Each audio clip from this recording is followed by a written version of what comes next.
me forever on fire. Renukaswamy ಕೊಲೆ ಕೇಸ್ನ A1 ಪವಿತ್ರ ಗೌಡಗೆ ಚಪ್ಪಲಿಯ ಸಂಕಷ್ಟ ಎದುರಾಗ್ಬಿಟ್ಟಿದೆ.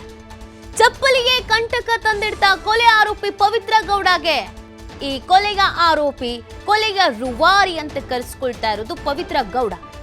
A1 ಆರೋಪಿ ಪವಿತ್ರ ಗೌಡ. ಈ ಕೊಲೆಗೆ ಕುಮ್ಮಕ್ಕನ್ನ ನೀಡಿದ್ದು ಪವಿತ್ರ ಅಂತ ಹೇಳಲಾಗ್ತಾ ಇತ್ತು ತನಿಖೆ ಸಂದರ್ಭದಲ್ಲಿ. ಹಾಗಾಗಿ A1. ಸೊ ಹೀಗಿರ್ಬೇಕಾದ್ರೆ ಆಕೆಗೆ ಸಂಕಷ್ಟ ತಂದೊಡ್ಡಿದ್ದು ಚಪ್ಪಲಿ. ಕೊಲೆ ದಿನ ಸ್ಥಳದಲ್ಲೇ ಇದ್ದ ಆರೋಪಿ ಪವಿತ್ರ ಗೌಡ. ಈ ವೇಳೆ ಪವಿತ್ರ ಚಪ್ಪಲಿ ಮೇಲೆ ರೇಣುಕಾಸ್ವಾಮಿ ರಕ್ತದ ಕಲೆ ಪತ್ತೆ ಆಗಿದೆ. ಅದನ್ನೇ ಆಧಾರವಾಗಿಟ್ಕೊಂಡು ಪೊಲೀಸರಿಂದ ತೀವ್ರ ವಿಚಾರಣೆ ಮಾಡಲಾಗಿದೆ. ಸದ್ಯ ಚಪ್ಪಲಿಯನ್ನ ವಶಕ್ಕೆ ಪಡೆದು FSLಗೆ ಕಾಕಿ ಕಳಿಸಿಕೊಟ್ಟಿದೆ. ನೋಡಿ, ಪೊಲೀಸರಿಗೆ ಸಾಕಷ್ಟು ಮಹತ್ವದ ದಾಖಲೆಗಳು ಸಿಕ್ಕಿದೆ. ಆ ದಾಖಲೆಗಳನ್ನ, ಆ ಸಾಕ್ಷಿಗಳನ್ನ ಆಲ್ರೆಡಿ ವಶಕ್ಕೆ ಪಡ್ಕೊಂಡಿದ್ದಾರೆ.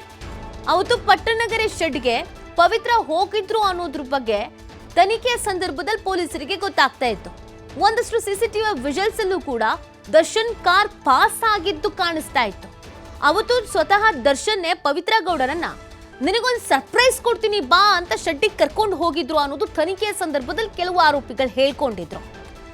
ಏನ್ ಸರ್ಪ್ರೈಸ್ ಅಂತ ನೋಡಿದಾಗ ಅಲ್ಲಿ ರೇಣುಕಾಸ್ವಾಮಿ ಕೂತಿದ್ರು. ಆಗ ಪವಿತ್ರ ರೇಣುಕಾಸ್ವಾಮಿಗೆ ಹೊಡೆದಿದ್ರು, ಚಪ್ಪಲಿಯಲ್ಲಿ ಹೊಡೆದಿದ್ರು ಅಂತ ಕೂಡ ತನಿಖೆಯ ಸಂದರ್ಭದಲ್ಲಿ ಹೇಳಲಾಗ್ತಾ ಇತ್ತು.